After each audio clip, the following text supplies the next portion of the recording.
बिस्मिल्लाहिर्रहमानिर्रहीम। अस्सलाम वालेकुम। My name is Waqas. आज की वीडियो के अंदर हम वर्बल इंटेलिजेंस का पार्ट नंबर 10 करने जा रहे हैं। इससे पहले मैं 9 पार्ट्स इसके बना चुका हूँ। उसका लिंक वीडियो की डिस्क्रिप्शन में मिल जाएगा, आप वहाँ से जाकर उसको वॉच कर लीजिए। आज हम 10th पार्ट कर रहे हैं, तो मैं इंशाल्लाह इसके 20 पार्ट्स जो है वो क्रिएट करूँगा। तो आज हमारा है 10th वन। इससे पहले जो 9 बन चुके हैं वो आप लाजमी वॉच कीजिएगा। आप पाकिस्तान आर्मी, नेवी, एयरफोर्स की किसी भी ब्रांच की प्रेपरेशन कर रहे हैं, इंटेलिजेंस का पार्ट लाजमी आपने करना होता है और वो इसी तरह होता है जो मैं ट्रिक्स यहाँ पर करवाता हूँ। अगर आपने मज़ीद हमारी क्लासेस ज्वाइन करनी है या कोई भी पोस्ट पे अप्लाई करने से पहले आप चाहते हैं कि 2-3 महीने हमें पहले पता चल जाए, तो आपको ना वीडियो की डिस्क्रिप्शन के अंदर हमारा एक लिंक मिलेगा। वीडियो डिस्क्रिप्शन में आप जाएंगे ना, मैं फर्स्ट कमेंट के अंदर भी पिन कर दूंगा। आप उस लिंक पे क्लिक करेंगे और हमारा जो व्हाट्सएप चैनल होगा उसको आपने फॉलो कर लेना है। व्हाट्सएप चैनल पे हम 2-3 महीने पहले ही सारी डिटेल शेयर कर देते हैं कि कौन सी पोस्ट आने वाली है। अभी तो मैट्रिक बेस भी हम पढ़ा रहे हैं, इंटर भी और ग्रेजुएशन भी, तीनों हम जो है वो आपको इंशाल्लाह प्रोवाइड करेंगे। अब हमारे पास अगर मैं आपको ये इंटेलिजेंस करवाता हूँ और आपने प्रीवियस वीडियोस देखे होंगे तो आपको पता होगा कि मैं आपके लिए एक क्वेश्चन हमेशा देता होता हूँ, कभी एंड पे कभी बीच में। इस दफ़ा मैं आपको फर्स्ट वाला क्वेश्चन दे रहा हूँ कि आपने फर्स्ट क्वेश्चन जो है इसका आंसर फाइंड करके कमेंट बॉक्स के अंदर ड्रॉप करना और रीज़न बतानी है कि अगर कोई आंसर है तो वो कैसे आपने फाइंड किया। अब हम चलते हैं कि अपने इस सेकंड क्वेश्चन की तरफ। तो ध्यान से देखिएगा मैं किस तरह आपको करवाऊंगा। देखिए क्वेश्चन नंबर 2 है कि क्लियर इज टू फोगी। अब ये हमारे पास होते हैं, एक पेयर को आप देखते हो और उसी पेयर से आप अंदाजा लगाते हो कि दूसरे का क्या आंसर आएगा। तो डे इज टू, देखिए क्लियर होता है कोई चीज साफ शफाफ है, फोगी धुंधली है, धुंध जिसको कहते हैं। तो ये दोनों क्या हो गए, एक दूसरे के ऑपोजिट हो गए, मुतजाद हो गए। तो इसी तरह डे का जो ऑपोजिट बनता है वो क्या बनता है, डे का हमारे पास बनता है नाइट। लेकिन अगर डे का नाइट बनता है तो आपको लाजमी नहीं इस तरह का क्वेश्चन आए, तो हो सकता है वो आपसे पूछे कि इवनिंग का क्या ऑपोजिट बनता है। तो इवनिंग होता है शाम और इसका बनेगा क्या बनेगा, मॉर्निंग। इवनिंग का मॉर्निंग बनेगा, डे का नाइट बनेगा। इवनिंग का मॉर्निंग क्यों बनेगा, evening it is the end of the day, morning it is the start of the day. So दोनों क्या है, एक दूसरे के opposite. So this is the noon. Noon का फिर ऑपोजिट क्या बनेगा, तो नून का हमारे पास ऑपोजिट बनेगा मिडनाइट। यानी कि ये हमारे पास क्या है, ये दोपहर है, ये हाफ ऑफ द डे है, और हाफ ऑफ द नाइट क्या है, उसको हम मिडनाइट कहते हैं। ठीक है, दोपहर का, और ये हमारे पास बीच में आ जाता है मिडनाइट, रात का हाफ पार्ट। ये हो गया हमारे पास, जिसको एज टू कंपैरिजन कहते हैं। अब सेकंड क्वेश्चन देखिएगा, क्वेश्चन नंबर 3, जिसमें हमारे पास ना सीरीज दी गई है। सीरीज को करने का मैं आपको 2 तरीके बताता हूँ। पूरी लाइफ में अगर आप उसको कहीं ना कहीं अप्लाई करेंगे तो 90% आपके क्वेश्चन सोल्व हो जाएंगे। पहला तरीका ये होता है कि आप ना ऐसा किया करें, इन दोनों के दरमियान गैप चेक किया करें, गैप लिखते जाया करें। इन सालों के दरमियान क्या क्या गैप आएगा आप वो चेक करते जाएंगे, आपको आंसर पता चलता जाएगा। तो 11 और 21 के अंदर कितने का गैप है आप यूं करें। अगर मैं वैसे आपको डायरेक्टली करवा देता हूँ, ये आप खुद कर लीजिएगा, चेक कर लीजिएगा। एक ये तरीका होता है, मैं आपको बस तरीका बता रहा हूँ। एक तरीका होता है कभी कभार आप ऐसा पेयर बनाते हैं ऐसे, ठीक है, ये आपस में एक दूसरे के साथ जुड़े होते हैं और ये आपस में ऐसे जुड़े हुए होंगे। तो ये 2 तरीके होते हैं जो आपको सारे सोल्व कर देंगे। मैथड लंबा करने की बजाय मैं क्या करूंगा, यहाँ पर 11 को आपने क्या करना है, 11 को आपने 2 से मल्टीप्लाई करना है। तो क्या आंसर आया कि 22। 22 में से -1 किया तो कितने आंसर आए, 21। तो दैट्स मीन हम 2 से मल्टीप्लाई करेंगे और फिर 1 माइनस कर देंगे, ऐसे ही हो गया।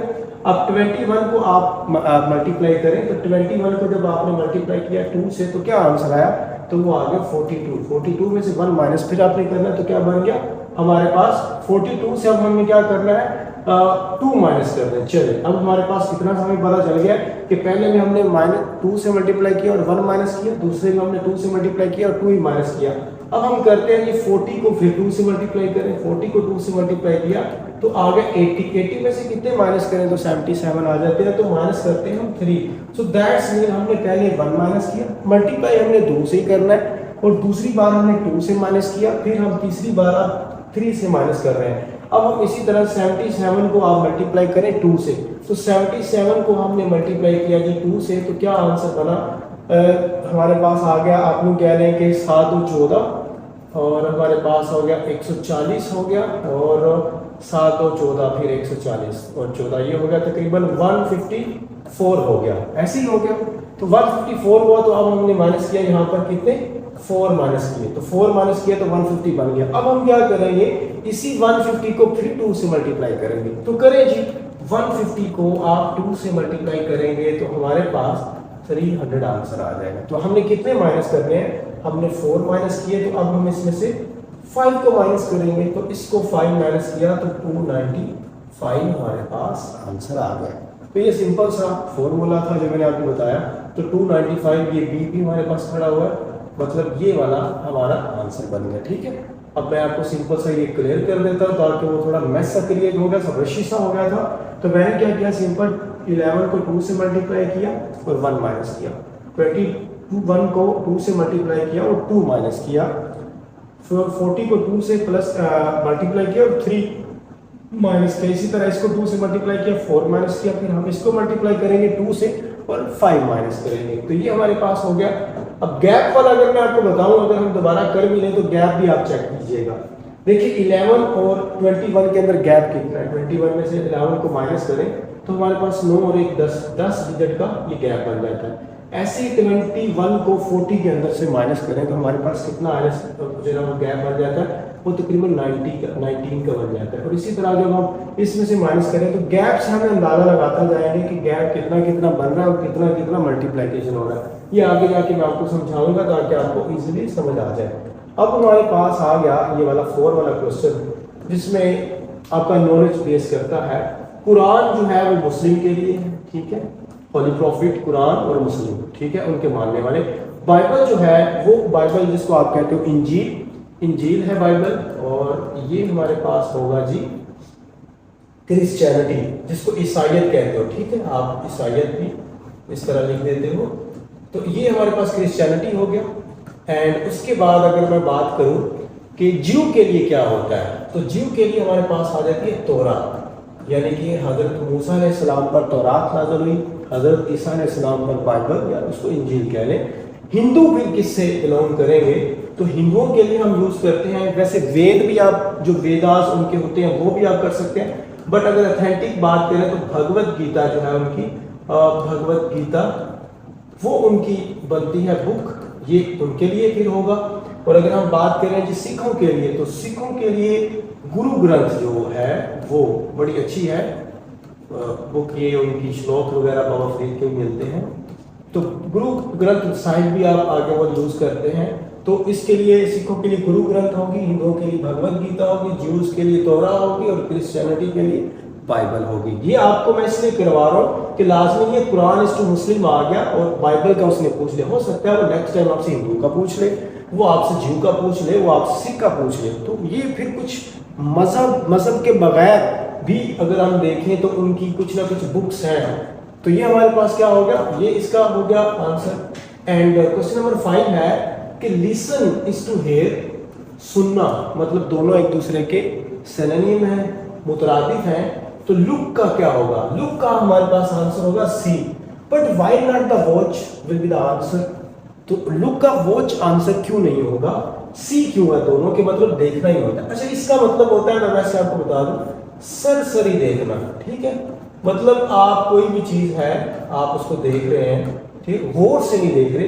वॉच का मतलब जैसे हम टीवी के साथ वॉच लगाते हैं तो वॉच का मतलब होता है गौर से देखना। एक और इसका मतलब होता है, वॉच का मतलब होता है ऐसी चीज को देखना जो मूव कर रही हो, टीवी के अंदर चीजें मूवी कर रही होती हैं, तो इसको हम कहते हैं वॉच, मतलब गौर से देखना। जबकि I am looking at the black board, white board, ये यूज होता है अक्सर सेंटेंसेस आते हैं मैट्रिक में भी और इंटर में भी। तो लुकिंग या सी का मतलब होता है वैसे देख रहे हैं कोई भी चीज है, बट अगर वॉच है तो इसका मतलब आप, तो सिमिलरली अगर आपसे पूछता है कि ऑब्जर्व का क्या होता है इसी पेयर को देखते हुए, तो उसका आगे लिखा हुआ है ऑब्जर्व, नोटिस या नोटिस का ऑब्जर्व आएगा, दोनों चीजों में आप ऑब्जर्वेशन को यूज करते हो। तो ये हमारे पास 5 वाला क्वेश्चन था। एंड उसके बाद हम करते हैं यहाँ पर 6 वाला, इसको हम कहते हैं कि अल्फाबेटिकल सीरीज, ठीक है। अल्फाबेटिकल सीरीज के अंदर ये होता है कि आपने अल्फाबेट्स को ध्यान से देखना होता है और उनका कुछ ना कुछ कॉम्बिनेशन होता है आपस में, कभी मिडिल पूछ लिया, कभी उसमें डिजिट्स को जो ना वो साथ में करके पूछ लेता है। तो आप देखिए कि उसने मिडिल लेटर देखा है, तो हम यहाँ से 3 को कैंसिल कर देते हैं, 3 को यहाँ से कैंसिल कर देते हैं, बीच में बच गया ई, ठीक है। तो इसमें ई हमारे पास आंसर होगा, बड़ा बच्चों वाला सवाल है, आसान सा क्वेश्चन था। उसके बाद ये हमारे पास एक ये क्वेश्चन आ जाता है जिसके अंदर ये उसने लिखा हुआ है कि write the number of pair which is dissimilar to the others in the following. एक ऐसा पेयर बनाएं जो कि दूसरों से मैच नहीं करता। देखिए एक गिलास है और उसके अंदर मिल्क है, समझ आ गई, एक गिलास पड़ा हुआ है और उसके अंदर मिल्क है, एक बोतल है और उसके अंदर वाइन है, एक रेडियो है और उसके अंदर ट्रांजिस्टर है, एक पेन है और उसके अंदर इंक है। तो क्या आप इसमें जो है ना वो लगाएंगे तो इसमें जो सही बनता है ना रेडियो एंड ट्रांजिस्टर वाला जो है वो सही है, वो डिसिमिलर है। उसकी दो रीजन हो सकती हैं अगर मैं अपने अंदाजे से लगाऊं। बाकी सारे लिक्विड है, देखें ना ये भी लिक्विड है, ठीक है, और उसके अलावा जी हमारे पास वाइन भी लिक्विड है, इंक भी लिक्विड है, ऐसी है। रेडियो ट्रांजिस्टर ये लिक्विड नहीं है। एक और चीज है कि glass and milk the whole part, जो मिल्क है वो होल पार्ट है गिलास का, वो पूरा गिलास को भर देता है। इसी तरह बोतल के अंदर पूरी वाइन आ गई बस, इसी तरह पेन के अंदर इंक आ गई और कोई चीज हम नहीं डालते, ठीक है। लेकिन transistor is not the whole of radio, transistor is just a part of the radio. तो ये एक टेक्नोलॉजी का एक टेक्निकल पार्ट है रेडियो का, ये उसका पूरा एक सिस्टम नहीं बना हुआ, ठीक है। जैसे एक बोर्ड होता है, मदरबोर्ड या कोई चीज, तो पूरा सिस्टम नहीं है, पूरा सिस्टम नहीं है। तो ट्रांजिस्टर एक पार्ट है। दोनों रीजन हो सकती है, एक तो लिक्विड की मैंने बताई जो मेरे समझ में आई, एक इसकी ये होती है कि ये पूरा एक होल चीजें आ जाती हैं, बट ट्रांजिस्टर उसका होल पार्ट नहीं है। सो दैट्स व्हाई हम ये रेडियो ट्रांजिस्टर का कॉम्बिनेशन लगाएंगे। नेक्स्ट हमारे पास 8 वाला क्वेश्चन है। 8 वाले क्वेश्चन में अगर आप देखें तो यहाँ पर बनता है 7, 11 और 16। तो क्या करें, 7 और 11 में आप गैप चेक करें। फिर मैंने जो गैप वाला आपको बताया था, किसी को भी चेक करने के लिए आपने क्या करना है, गैप चेक कर लेना। तो क्या करेंगे हम, 7 और 11 के अंदर 4 का गैप है, 11 और 16 में कितना गैप है, तो 11 और 16 में हमारे पास जो गैप आ जाता है वो आ जाता है 5 का। ऐसे इसमें अगर आप गैप देखें तो 6 का है, इसमें आप देखें तो 4 का गैप आ गया। इसका मतलब ये है कि अब ये दोबारा से स्टार्ट हो गया, यहाँ ये खत्म हो गया, ये 3-4 जो भी थे वो यहाँ पर खत्म हो गए। बल्कि यहाँ से आप कर लें, चाहे इसको 16 से कर लें, तो ये वाला हमारे पास खत्म हो गए। और इसके बाद 26 और 31 के अंदर कितना गैप है, वो 5 का गैप है। 31 के अंदर जो हमारे पास आएगा वो 6 का गैप आएगा, 6 का गैप आएगा। तो 31 में 6 आप ऐड करें तो हमारे पास क्या बनते हैं, वो बनता है हमारे पास 37। कहाँ पर गया, तो 37 ऐड हो जाएगा, ठीक है। इसी तरह ना ये वाला अगर मैं आपको वैसे करके डायरेक्ट भी अगर आप करें तो वो इसी तरह गैप बनता है कि 7 में हमने 4 ऐड किए, 7 में हमने ऐड किए 4 तो 11 बन गया, 11 में हमने 5 ऐड किया तो 16, 16 में हमने 6 ऐड किया तो 22 हो गया। अब ये यहाँ पर खत्म हो गया। 22 के अंदर हमने फिर 4 गैप ऐड किया, 26 में हमने 5 ऐड किया, 31 में हम 6 ऐड करेंगे तो 37 आ गया, ठीक है। आप चाहे गैप फाइंड कर लें, चाहे आप प्लस कर लें। तो ये एक पार्ट 3 का अलग कर देते हैं और इसमें से 3 का अलग कर देते हैं। तो इस तरह भी ये क्वेश्चन होते हैं। एंड 9 वाला आप देखिएगा कि 9 के अंदर क्या क्वेश्चन है। 9 के अंदर उसने कहा कि इसमें ओड वन आउट जो है ना वो आपने फाइंड करना। फुट, सेंटीमीटर, यार्ड और मीटर, ये सारे हमारे पास क्या है, ये एक आप यूँ कह रहे हैं कि डिस्टेंस वगैरह मेजरमेंट के लिए यूज़ किए जाते हैं। बट जो हमारे पास स्क्वायर यार्ड है वो यहाँ पर एक और टर्म है, बाकी फुट सेंटीमीटर सही है। अच्छा, फुट की अब और भी क्वेश्चन आते हैं कि 1 मीटर के अंदर कितने सेंटीमीटर होते हैं। अब क्वेश्चन जो आपको आई मैं वो बता रहा हूँ, इसलिए मैं कहता हूँ कि एक क्वेश्चन के अंदर मैं बाकी क्वेश्चन भी करवा रहा हूँ। तो 1 मीटर के अंदर 100 सेंटीमीटर होता है, ठीक है। ये वाला 1 मीटर के अंदर आई थिंक 100 सेंटीमीटर होता है। 1 यार्ड के अंदर 3 फीट होते हैं, 3 फुट होते हैं। और इसी तरह हमारे पास अगर 1 फुट में वो पूछता है तो 12 इंच होते हैं हमारे पास, ठीक है। और तकरीबन 2.5 इंच हो तो हमारे पास कितने बनते हैं जी, 2.5 इंच, 2.5 सेंटीमीटर में 1 इंच होता है। अगर इसमें 2.5 सेंटीमीटर हो तो ये 1 इंच बनेगा। ये वाले क्वेश्चन पूछे गए हैं, आपने इसको याद कर लेना है। अगर कुछ मिस्टेक होगी तो आप खुद भी चेक कर लीजिएगा। मेरे माइंड में जो था मैंने बता दिया, इसका आप स्क्रीनशॉट लेके रख लेते हैं। अब ना एक और क्वेश्चन बड़ा इंपॉर्टेंट है, वो ये वाला है कि इसमें ना काफ़ी हमारे पाकिस्तान की एक एजुकेशन सिस्टम के अंदर ये गलत पढ़ाया जाता है। उसमें कहा कि इसमें कौन सा आउट ऑफ द लिस्ट है। जब सबसे पहले हम देखते हैं काऊ, काऊ किसको कहते हैं, काऊ हम कहते हैं गाय को, ऐसे ही है ना। लेकिन फिर इसका क्या होगा, हमारे पास ऑपोजिट मेल क्या होगा, ये तो फीमेल है ना, इसका मेल होगा बुल, ठीक है। ये जिसको आप पंजाबी में गैड़ा भी कहते हो, उसको भैंसा भी कह सकते हो। तो दोनों के लिए, जैसे आप देखें अंकल यूज करते हो, चाचे, मामे, ताए, सारों के लिए ब्लड रिलेशनशिप, तो इंग्लिश में कुछ ऐसे वर्ड्स हैं जो कि आपको आगे कैटेगराइज नहीं करने पड़ते। तो बुल हो गया। अब जो गोट है आप बोलते हो इसको बकरी है, अब गलत पढ़ते हैं, बकरी नहीं होती गोट। गोट कोई जेंडर नहीं है, कोई ना बकरी है ना बकरा है, ये दोनों कोई जो है ना, जैसे हम कहते हैं ह्यूमन बीइंग, उसमें मेल और फीमेल दोनों आ जाता है। इसी तरह गोट एक जेनेरिक टर्म है, इसमें बकरी और बकरा दोनों है। गोट की अगर मैं फीमेल आपको बताऊं तो गोट फीमेल होती है डो, ये फीमेल, इसको बकरी कहते हो, ये है आपकी बकरी, ठीक है। आप गोट को बकरी कहते हो, डो, तो फिर कहते हैं जी बकरे को फिर क्या कहते हैं, अगर बकरी को डो कहते हैं तो बकरे को हम कहते हैं जी बक, ठीक है। बकरा बक से चले आप कर रहे हैं, तो बकरा को हम बक कहते हैं, डो को हम बकरी कहते हैं। गोट कुछ भी नहीं है, ठीक है। गोट दोनों को ही है, गोट में बकरे और बकरी को, डक को और बक को और डो को, दोनों को। शीप भी ऐसे ही है, शीप कहते हैं जो फीमेल होती है उसको कहते हैं एवी। ये हमारे पास भेड़ है, ठीक है। और अब इसका जो भेड़ का मेल है वो कौन सा है, तो वो कहते हैं RAM, रैम, ठीक है। दुम्बा शुबा भी कह देते हैं, तो रैम भेड़ का। अब भेड़ को उसका लेला भी आप लोग कहते हो ना उसको, जो उसका मेल होता है, ठीक है। तो फीमेल एवी बनती है भेड़, और जो उसका लेला है वो हमारे पास क्या बनता है, छतरा भी जिसको कह देते हो, वो रैम बनता है। तो शीप शू कुछ भी नहीं है, ठीक है, तो रैम हो गया। बाकी हमारे पास बफलो, बफलो मैंने बताया कि काऊ और बफलो दोनों के लिए जो उसका मेल होता है वो बुल होता है, भैंसा है या भेड़ है। हॉर्स एक घोड़ा है, तो घोड़ा का जो हमारे पास फीमेल बनता है वो बनती है घोड़ी, जिसको आप मेल कहते हो। तो अब देखिए कौन सा आंसर बनेगा, काऊ, गोट, शीप, हॉर्स, बफलो, इन सारों में सिर्फ हॉर्स एक ऐसा है जो कि मेल है, बाकी सारे या तो जेंडर डिस्क्राइब नहीं कर रहे या फीमेल है, ऐसे ही है। बट हॉर्स यहाँ पर मेल बनेगा, so that's why horse is the answer. मैं क्लियर करता हूँ, अब आपको समझ आएगी। आप ऐसा करें, काऊ गाय है, गोट बकरी बना लें, क्योंकि हमने जो चीज़ वो कहते हैं ना कि जब एक इतनी बार, वो एक साइकोलॉजिकल एक फिलोसफी है, उसमें वो कहता है कि झूठ इतनी बार बोलो कि वो एक सच बन जाए। तो यही डिक्शनरी का हाल है कि आप एक वर्ड को बार बार बोलोगे तो वो फिर वही जो है ना वो राइज हो जाता है, वही सोसाइटी का पार्ट बन जाता है। तो दैट्स व्हाई हम यहाँ पर इसको गोट को फीमेल देंगे, बट मैंने करेक्शन कर दिया आप लोगों की, शीप को भी और बफलो को भी, ये सारी फीमेल्स हैं, फेमिनिन है, और हॉर्स ये मेल है, ठीक है, मस्कुलिन जिसको आप बोलते हो। एंड उसके बाद हम नेक्स्ट क्वेश्चन की तरफ चले जाते हैं कि नेक्स्ट क्वेश्चन हमारे पास किस तरह के हैं।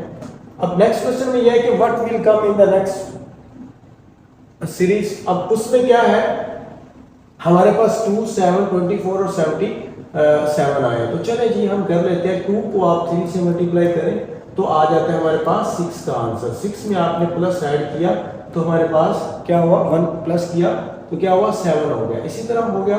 अब 7 को हम फिर 3 से मल्टीप्लाई करते हैं तो ये 21 बन गया। 21 में हमने 3 ऐड किया, तो आप देखते जाइए। और इसी तरह हमने फिर 24 को मल्टीप्लाई किया 4 से, और सॉरी 3 से, तो हमारे पास क्या आंसर आया, 3, 2, 6 हो गया, और हमारे पास ये 60 हो गया। 60 में 3, 4, 12, तो 12 ऐड किया तो 72 हो गया। तो 72 हो गया। 72 में हमने क्या प्लस किया तो 77 आ जाएगा, 5 प्लस किया। अब आप नंबरिंग देखिएगा जो हमने किया, हमने 3 से मल्टीप्लाई किया है सारे डिजिट्स को, ठीक है। इतना तक आप लोगों को समझ आ गई। और हमने जो आंसर आया उसमें पहले 1 ऐड किया, फिर 3 ऐड किया, फिर 5 ऐड किया। अब हम कितना ऐड करेंगे, अगर हम ऐसा कर रहे हैं तो अब डेफिनेटली हम ऐड करेंगे इसके अंदर 7, क्योंकि और सीरीज चल रही है ना। 1 के बाद 3 आएगा, 3 के बाद 5 आएगा, 5 के बाद 7 आएगा, 7 के बाद 11 आएगा, या आप अगर 9 करना चाहें तो 9 भी आ जाएगा। तो इसी तरह फिर ये 13 और सो ऑन चलता जाएगा। तो और नंबर हम क्या कर रहे हैं, इसमें ऐड कर रहे हैं। अब इसी तरह हम क्या करेंगे, ये 77 है तो 77 को हम अगेन किससे मल्टीप्लाई करेंगे, 3 से। तो हमारे पास क्या आंसर आ गया, 7 3 21, तो 210 बन गया। और फिर आ गया 7 3 21, तो इसमें आप ऐड करें तो ये बन जाएगा हमारे पास 231 तकरीबन बन जाएगा भाई, 231 बन गया। 231 इसमें हमने लिख दिया। और ऐड कितना करना है, देखिए 1 3 5, और अब हम करेंगे 7 ऐड। तो कीजिए जी, 7 ऐड करते हैं तो हमारे पास क्या बन गया, 238 आंसर आ गया। ऐसे ही हुआ तो 238 ये हमारे पास आंसर आ गया। हमने क्या किया, 3 से 2 को 3 से मल्टीप्लाई किया, 1 ऐड कर दिया। 7 को 3 से मल्टीप्लाई किया, 3 ऐड कर दिया। 24 को 3 से मल्टीप्लाई किया, 5 ऐड कर दिया। 77 को 3 से मल्टीप्लाई किया, 5 के बाद हम 7 ऐड करेंगे। क्योंकि ये ओड सीरीज चल रही है, ठीक है, ये ओड से हम मल्टीप्लाई करें और ओड से हम उसको ऐड करते जा रहे हैं। चले जी, अब हम नेक्स्ट क्वेश्चन अपना करते हैं। नेक्स्ट क्वेश्चन भी आपका उसी तरह का ही है तकरीबन, जिसको मैथ सीरीज कहते हैं। अब इसमें सिंपल सा वो तरीका आ गया जो मैंने आपको बताया था कि पेयर बना सकते हैं, गैप भी फाइंड कर सकते हैं। देखिए गैप आप फाइंड कर लें तो क्या फाइंड है, 2 का गैप है, 1 का गैप है, 2 का गैप है, 1 का गैप है, इस तरह गैप फाइंड कर रहे हैं। तो मैंने आपको पेयर वाला बताया, 27 में 1 माइनस किया 26, 26 में 1 माइनस किया 25, 25 में 1 माइनस किया 20, जो है ना वो 4 हो गया, और 24 में अब हम 1 माइनस करेंगे तो क्या आ जाएगा हमारे पास 23 आ जाएगा, ठीक है, इसी तरह आएगा ना। तो अब हमारे पास जी हम करते हैं 23 कहाँ पर हमारे पास स्टार्ट में आता है, तो 23 ये स्टार्ट में आ रहा है, ये होगा, ठीक है, बाकी करने की जरूरत ही नहीं है। बाकी भी अगर आप चाहें तो हम कर सकते हैं। 25 में 1 माइनस किया तो 24 आ गया, 24 में हम 1 माइनस किया तो 23, 23 में 1 माइनस किया तो 22 हो गया। अब 22 जो है वो इस तरफ आएगा, ठीक है, ये पहले आ जाएगा हमारे पास 23, और 21 में जब हम 1 माइनस करेंगे तो 21 इधर इसके बाद आ जाएगा, तो 23 और 21 आ गया, ठीक है, ये पेयर के फॉर्म में आप कर सकते हैं। एंड उसके बाद हमारे पास ये क्वेश्चन नंबर 13 आ गया है। तो क्वेश्चन नंबर 13 के अंदर क्या है कि लाहौर इज टू पंजाब। देखिए लाहौर का जो कैपिटल और पंजाब का जो कैपिटल है वो लाहौर है, और कराची का जो कैपिटल होगा हमारे पास वो होगा सिंध, ठीक है। और NWFT का मतलब है नॉर्थ वेस्ट फ्रंटियर प्रोविंस, ये KPK का ओल्ड नेम है, जो कि 2010 के अंदर 18th अमेंडमेंट के तहत उसको हमने चेंज कर दिया था। चेंज किसने किया था, वो हमने किया था इसका नेम न्यू, जिसको आप कहते हो KPK खैबर पख्तूनख्वा के अंदर हमने इसको चेंज कर दिया। ये आप याद रखिएगा, फायदा होगा आपको। अच्छा, अब हमारे पास आंसर तो सिंध है, बाकी चीजें भी भाई आपसे पूछ सकता है। तो बलोचिस्तान का क्या बनेगा, बलोचिस्तान का बनेगा कोयटा, ऐसे ही है, तो बलोचिस्तान का कोयटा बन गया। एंड सिंध का कराची है, KPK का हमारे पास पेशावर आ जाएगा, और उसके अलावा हमारे पास चलेंगे सिटी तो आउट ऑफ सिटी है, और उसके अलावा जी हमारे पास क्या है, बलोचिस्तान हो गया, सिंध हो गया, पंजाब हो गया, और कोई चीज़ बचती है नहीं बचती तो चले आगे चलते हैं हम। इसके बाद ये light is to eye as sound is to. देखिए हम जो भी देखते हैं वो हम रोशनी की वजह से देखते हैं, आंखों में लाइट आती है, उसका रिफ्लेक्शन आता है। एक फिजिक्स का रूल है कि हम जो भी देखते हैं वो रोशनी की वजह से देखते हैं, क्योंकि वो रोशनी कहते हैं कि दुनिया में फिलोसफी ये कहता है कि दुनिया में ये जो चीज़ें हमें नज़र आती हैं ये जस्ट रिफ्लेक्शन है।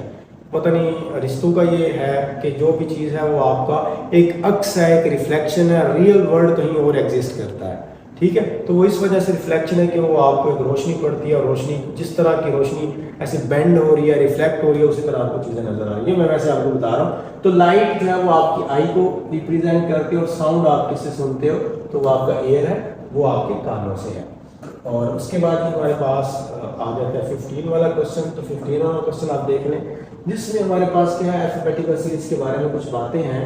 अब 7 + 2 + 1 डमैश रूल आपको पता होगा, उसमें हम क्या करते हैं, हम एडिशन करते हैं और सब्ट्रैक्शन करते हैं। तो एडिशन पहले होगी, 7 को 2 से ऐड करें तो क्या आ गया 9, 9 में 1 माइनस किया तो क्या आ गया 8 आ गया, ठीक है, ये 8 आ गया। अब आप ABC पढ़ लें, तो ABC में H जो है वो 8वें नंबर पर है। देखें ABCDEF G और H गिन लें, 1 2 3 4 5 6 7 8, 8वें नंबर पर H है, सो दैट्स वाई 8 आया आंसर, और उस पर H लिखा हुआ है। मतलब अल्फाबेट्स का एग्जैक्ट आपने उसका वो डिजिट के हिसाब से अल्फाबेट लिखना है। इसी तरह 22 में 6 ऐड करेंगे तो 28, 28 में से आप 5 माइनस करेंगे तो कितना आंसर आ जाएगा हमारे पास, तो वो आ जाएगा जी, हाँ ठीक है, 22 ही आंसर बनता है हमारे पास।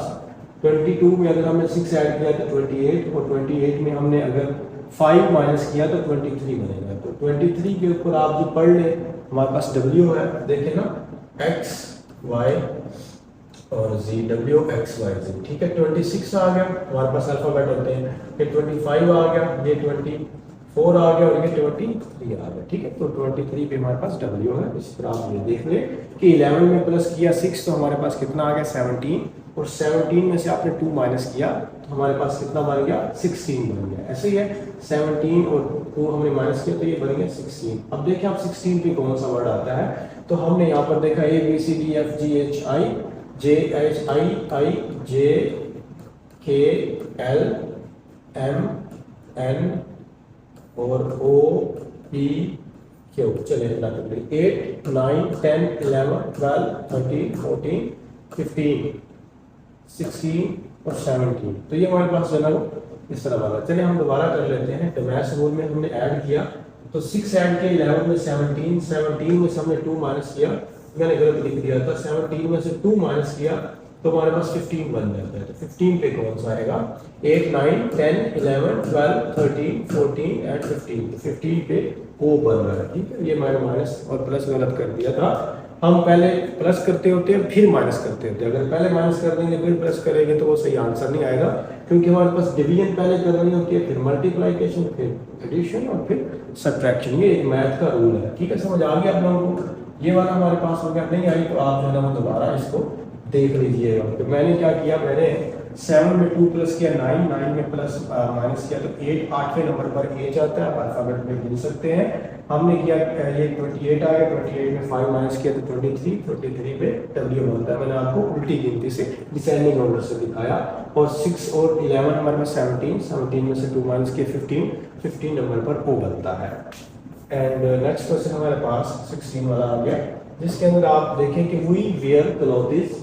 ये हमारे पास हम क्यों कपड़े पहनते हैं बताइए। इसमें बड़ा सिंपल सा क्वेश्चन है और कोई इस तरह की बात भी नहीं है कि फैशनेबल, हम फैशनेबल अपने आप को फैशनेबल देखना चाहते हैं। To look nice, to keep warm because it is custom to do. नहीं, हम कस्टम शटम को छोड़ दें, हम एक दूसरे को, ये वाला राइट आंसर है। हम अपने आप को वार्म रखने के लिए, यानी कि अकॉर्डिंग टू द सीजन जो है, अकॉर्डिंग टू द वेदर, वो हम उसलिए कपड़े पहनते हैं। ठीक है, ये नहीं है कि हमारे पास कस्टम है। कुछ लोग कस्टम के अकॉर्डिंग नहीं भी कपड़े पहनते, लाजमी तो नहीं custom. Which one is different from the rest? December, March, Monday और मई। बाकी आपको पता है जी, बाकी हमारे पास मंथ्स हैं, दिसंबर, मार्च और मई, बट मंडे जो है वो एक डे है। मैं इसको, ये वाला डिफरेंस है। कभी कभी वो ऐसे भी करता है, वो मंडे यहाँ पर उठा देता है, तो वो करता है जी जैन, मार्च, अप्रैल, वो यहाँ पर अप्रैल लिख देता है। तो अब मुझे बताइए जी, अब इसमें से कौन सा डिफरेंट होगा? दिसंबर, मार्च, मई, अप्रैल, कौन सा डिफरेंट होगा? तो अब इसमें जो हमारे पास अगेन अप्रैल ही डिफरेंट होगा। क्यों?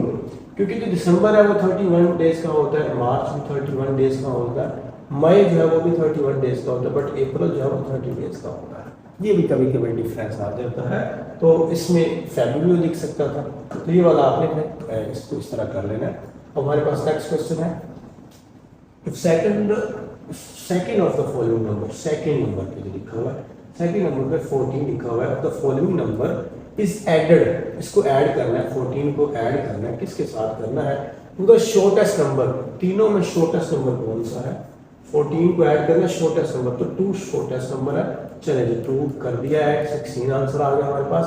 एंड डिवाइड, इसको डिवाइड कर दें, किससे डिवाइड करना है जी? By the third number. Third number 1 2 और 3 नंबर पर 4 है, और 4 पे डिवाइड कर दें और आंसर क्या होगा? 4 4 4 4 16। ठीक है, तो 4 ही हमारे पास ये फर्स्ट वाला आंसर बन जाएगा। अगर मैं आपको इसको इरेज करके दिखाऊं तो 4 हमारे पास ये फर्स्ट नंबर पे बनता है, तो 4 इज द आंसर। एंड हमारे पास ये आ गया, ये अगेन आपको जनरल नॉलेज पे बेस करता है। रुपीज टू पाकिस्तान, पाकिस्तान की जो करेंसी है वो रुपी है। तो येन किस कंट्री की करेंसी है? तो येन हो जाएगी जापान की। तो वो आपसे नेक्स्ट टाइम और भी पूछ सकता है, ईरान का वो पूछ सकता है, ईरान का आपका रियाल होगा, चाइना का आपका होगा योन, और कोरिया का आपका होगा वोन, इस तरह शायद स्पेल है। तो ये हमारे पास क्या हो गया? एक करेंसी होगी। ये आपकी बेस करता है जनरल नॉलेज पे। ठीक है, तो इसके बाद अगर हम चलते हैं नेक्स्ट क्वेश्चन की तरफ। नेक्स्ट क्वेश्चन हमारे पास कौन सा है? ये वाला अल्फाबेटिकल सीरीज में के अकॉर्डिंग ही है, जिसमें सबसे पहले आप देखिए कि पहले उसने लिखा हुआ है AB। ठीक है, AB अलग है, एंड उसके बाद सेकंड नंबर पर DEF लिख दिया है, और उसके बाद उसने लिख दिया है HIJK, और उसके बाद उसने क्या लिख दिया है? MNOP। ठीक है, क्यों जो भी लिखा हुआ है। अब हमारे पास एक चीज ये है कि AB, तो C किधर गया? C उसने नहीं लिखा, उसने DEF लिख दिया। तो पहले 2 हैं, फिर यहाँ 3 आ गए, फिर ABCDF, F के बाद उसने G लिखना था, पर G उसने स्किप कर दिया, HIJK, तो 4 आ गए यहाँ पर। इसी तरह जे के एल के बाद उसने एल यहाँ पर स्किप कर दिया, M N O P Q तो 5 लिख दिया, ऐसे नहीं 1 2 3 4 5। अब हमारे पास क्या होगा, M N O P Q R, हम आर को स्किप कर देंगे, M N O P Q R S T U V W X, कितने हो गए 1 2 3 4 5 6 अब हम लिखेंगे। तो देखिए S T U V W x कहाँ पर है, तो बी पर हमारे पास आंसर आ गया। ठीक है, हम एक एक अल्फाबेट स्किप कर रहे हैं, दोनों के दरमियान जो गैप है हम एक अल्फाबेट स्किप करते हैं, पहले 2 अल्फाबेट, फिर 3 अल्फाबेट, फिर 4, फिर 5, अब 6 अल्फाबेट हमारे पास, यहाँ 6 अल्फाबेट होंगे और आर स्किप हो जाएगा। ये हमारे पास क्या हुआ, बी आंसर आ गया यहाँ पर। उसके बाद ये 21 आप देख लें क्वेश्चन नंबर, इसमें हमारे पास आ गया 6, और ये फिर आप पेयर बना लें, 6 को 2 से मल्टीप्लाई किया 12 को 2 6 ऐड किया, चलिए आप ऐड कर लें, उसमें 6 ऐड करते हैं, 6 में 6 ऐड किया 12, 6 ऐड करता रहा मैं, और 12 में 6 ऐड किया 18 में आपने 6 ऐड किया 24, और 24 में जब आप 6 ऐड करेंगे हमारे पास 30, अच्छा वो आंसर आ जाएगा, तो 30 हमारे पास नंबर 1 पे है। उसके बाद हमारे पास ये वाला क्वेश्चन आ जाता है। इस वाले क्वेश्चन को देखिए, जब डिवीजन में होता है तो स्टूडेंट्स थोड़ा घबरा जाते हैं। तो मैंने पहली जो वैल्यू है इसको मैंने मल्टीप्लाई किया 4 से, समझिएगा किससे मल्टीप्लाई किया, 4 से। दूसरी वैल्यू को मैंने मल्टीप्लाई किया, आप कह लें अगर मैं इसको 4 1 4 4 4 16, ठीक है, हाँ ये बन गया। अब इसको हम मैंने फिर मल्टीप्लाई किया 4 से, तो 4 नहीं बल्कि 4 नहीं, मैं इसको 2 से मल्टीप्लाई किया, चलो 4 से नहीं 2 से मल्टीप्लाई कर लेते। अब इसको मैंने किया 2 से मल्टीप्लाई, अब इसको नेक्स्ट को किससे मैं करूंगा, इसको मैं करूंगा 4 से मल्टीप्लाई, तो हमारे पास ये वाला 2 आंसर आ जाएगा। ऐसे ही है ना, मैंने 4 से मल्टीप्लाई किया तो 4 1 4 4 4 16, और 4 1 1/4 बच गया। 1/4 को मैंने 2 से मल्टीप्लाई किया तो 2 1 2 2 2 4, तो 1/2 बच गया। 1/2 को मैंने 4 से मल्टीप्लाई किया तो 2 कट गया और ये 2 बच गया जो कि यहाँ आ गया। इसको मैं फिर 2 से मल्टीप्लाई करूंगा, 4 को फिर मैं 4 से मल्टीप्लाई करूंगा, मतलब एक बार 4 से मल्टीप्लाई करना है, एक बार 2 से मल्टीप्लाई करना है, ठीक है। तो 2 से मल्टीप्लाई हो गया, 4 से मल्टीप्लाई हो गया, अब फिर मैं इसको 2 से मल्टीप्लाई करूंगा तो 32 हो गया आंसर, सिंपल सा। तो इसको मैं अरेंज करके दोबारा से एक दफा आपको बता देता हूँ अगर आपको समझ नहीं लगी तो। अब इसमें मैंने किया क्या है, मैंने ये किया है कि मैंने पहले 4 से मल्टीप्लाई करना है, फिर मैंने 2 से मल्टीप्लाई करना है, बट हर डिजिट के साथ आपने ऐसा करना है। मैंने इसके साथ 4 मल्टीप्लाई किया तो 4 1 4 और 4 4 16, 1/4 बचा तो यही आ गया।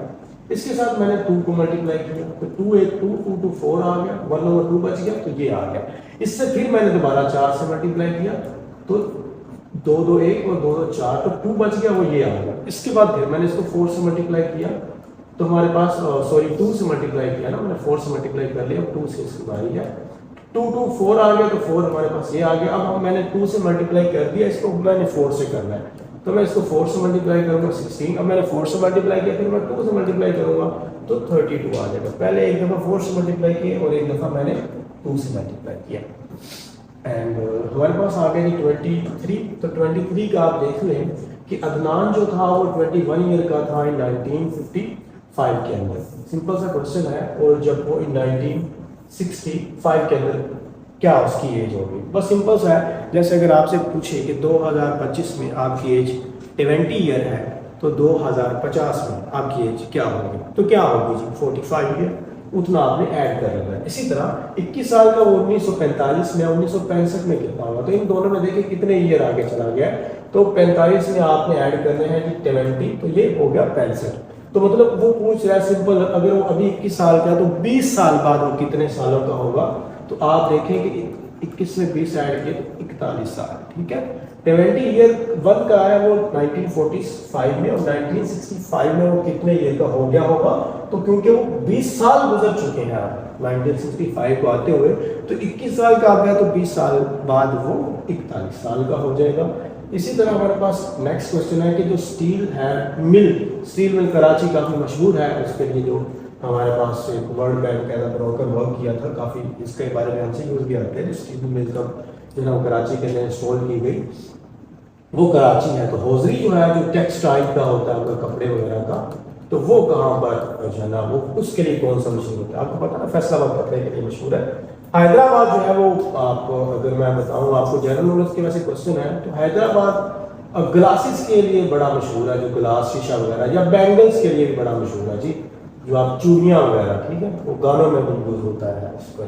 और लाहौर फिल्म इंडस्ट्री में वैसे ज़्यादातर नाम आता है, और लाहौर वैसे एक ब्रॉडर एक आप यूँ कह लें कि इसमें तो काफ़ी इंडस्ट्रीज हैं, तो फिल्म इंडस्ट्री आ जाए तो और भी काफ़ी चीज़ें आ जाती हैं, मीडिया वगैरह। मुल्तान भी कुछ ना कुछ चीज़ों, मैंगोज़ के लिए भी आप लगा सकते हैं जी।